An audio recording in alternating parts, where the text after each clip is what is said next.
Good morning, students. Hope you're doing well. Really enjoyed seeing you guys on the Zoom call yesterday. Today is Wonky Wednesday. Don't really have any words of inspiration for you, but reminder that we originally planned for a final exam for this Friday. I am going to give it to you. Make sure you check out the next slide for details. Haha, got you! April Fools, just a joke. I would never give you a grade from distance learning. No final exam, just wanted to mess with you a little bit. Like, comment on this video to you. Yeah, let's go ahead and get with today's lesson. Today is the day 105 bell ringer. Go ahead and click pause in 5, 4, 3, 2, and 1. Okay, hopefully you have it worked out. Writing the expression using variables. So we're trying to find our keywords here and then seeing what type of expression do we write. So remember, keyword right here is sum. So we are adding 2x plus 19. Why can I not combine them? Is because 19 does not have an x and they are not the same family, so you cannot combine them.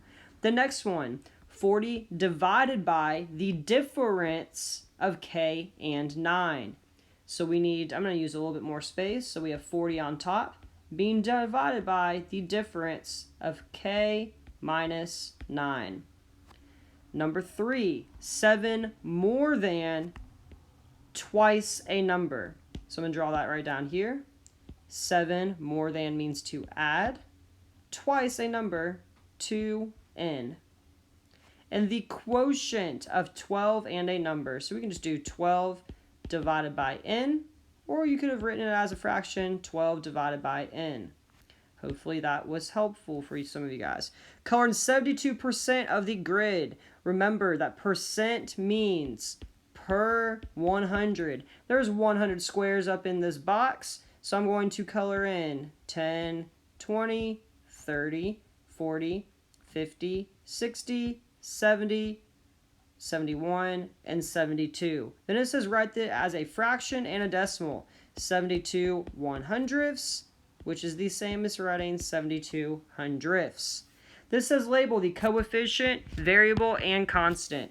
This is the most important concept for you to be successful in 7th grade. You're going to have to know a lot about terms, a lot of expressions. I talked to Miss Larson and Mr. Myers yesterday and then again on Monday, just about trying to bridge the gap for you guys and making sure that you are comfortable and ready for 7th grade. So right here is the coefficient. So I'm going to write that as the co. This is the variable. And this is the constant. Remember, we did a lot of that of co, con, variable when we wrote those down. Distributive property, we are applying the multiplication property to each term. So 4 times 3x would be 12x. Remember, that's not combining like terms. It is just distributing, which you can multiply unlike families. 4 times 5 is 20. So it's 12x plus 20. 2 times k is 2k.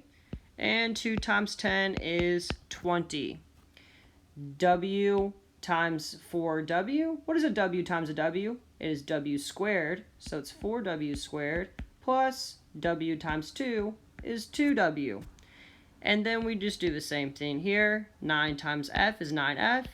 And 9 times 3 would be minus 27 because we keep the sign. That will help you kind of think through 7th grade. Now we're going to complete the ratio table. Remember, ratio tables compare two numbers. So this is saying 1 hour, $25. What is the word to describe this right here? Hopefully you wrote unit rate. A unit rate means per 1. So in 1 hour, you get $25. How much you get in 4? You multiply the top by 4, this by 4, and you get 100. And if you know that that's just 1 more hour, you would just add $25 to it, so 125. And then 10, you can just multiply from here to here by 10, and you should get $250. Now, I want you to think about this in terms of a graph. How would it look? If you remember, a couple of my classes had a really good discussion about this. How much would you make in 0 hours? $0. 1 hour would be 25, 2 and 50, 3 and 75, 4 and 100, and so on. And that is a proportional relationship, aka 7th grade. Yesterday was so much fun for me. I was really, really proud of the Zoom conferences, and I had over 65 students join between the 11 o'clock and the 1 o'clock. As I was reflecting over this day, one of the things that I thought is like, you guys are more comfortable with the classes that you are actually in. So instead of doing cross classes, I am going to give you a schedule every day or every week where we can meet up. So for example, next week and every week from there on, second and third period, your Zoom is going to be Tuesdays at 11 o'clock. I will send out an Everett with all this information on Sunday or Saturday. And then I'll also text your parents and you Monday night. Fourth period, you guys are now Wednesdays at 11 o'clock. It will be just fourth period.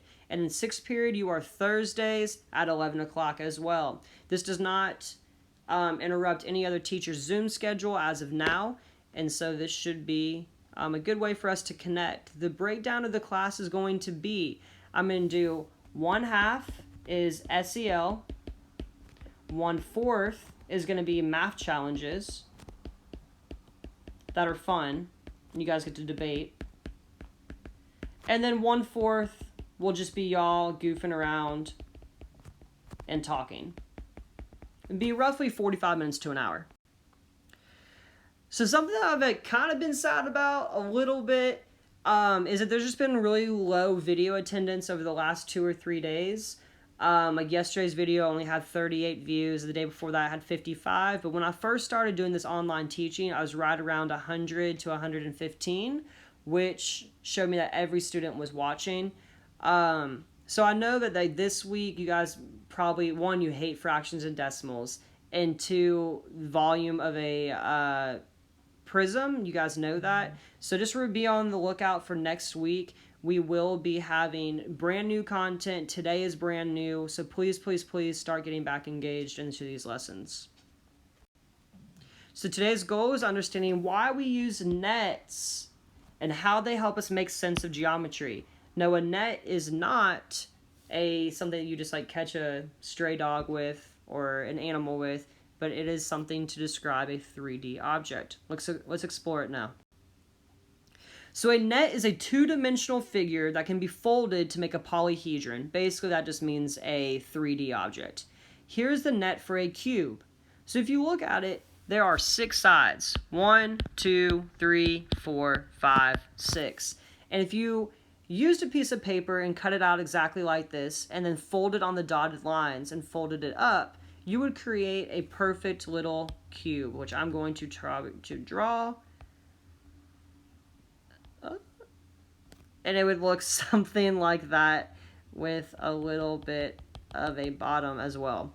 And so, yes, that's horrible, but that's what a purpose of a 3D net is. And what it helps us do is, say if you have a 3D object and you want to create a wrap for it. So for example, let's take a big boat and you want to create like an advertising wrap around it. Well, it's a big 3D and you have to figure out what is the surface area of that boat. So us unfolding a 3D object allows us to figure out how much space is covered onto that shape. So here are 3 different nets in 3 different shapes. I want you to pause this video, pay special attention to the bases and then these sides and see which one goes with which. Once you have your answers, feel free to click unpause for this video. So go ahead and click pause and try to figure it out.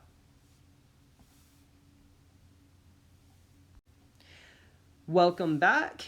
So what I would do is I'm going to look at each base here.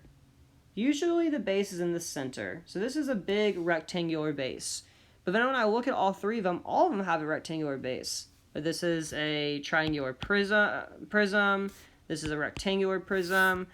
And this is don't know the name of it. I think it's called a square, triangular square prism. I'm not really sure. But if you look at this, all of the sides are congruent except for these two flaps right here. So you would know, if you looked at it, this would be F, A and F match. And the second one, B, has two triangular flaps. And if you look at it, which one has two triangular flaps? You may think it's E, this one right here. However, you have to remember this is a 3D object, and there's actually 1, 2, let me try to show you, 1, 2, 3 on that back side, 4th on the other back side, 4 triangles on there. So that would not be the 3D net, it would actually be D. Let me use a different color. And the 4th one, you know by process of elimination, you have a square base and 4 triangles. Therefore, this one goes with letter E. So now I want you to practice again, now that you maybe have a little bit more of a good idea. Really focus on these 5 different nets and see which one goes with which. Go ahead and click pause, and then we're going to check our answers in a second. Pause in 3, 2, and 1.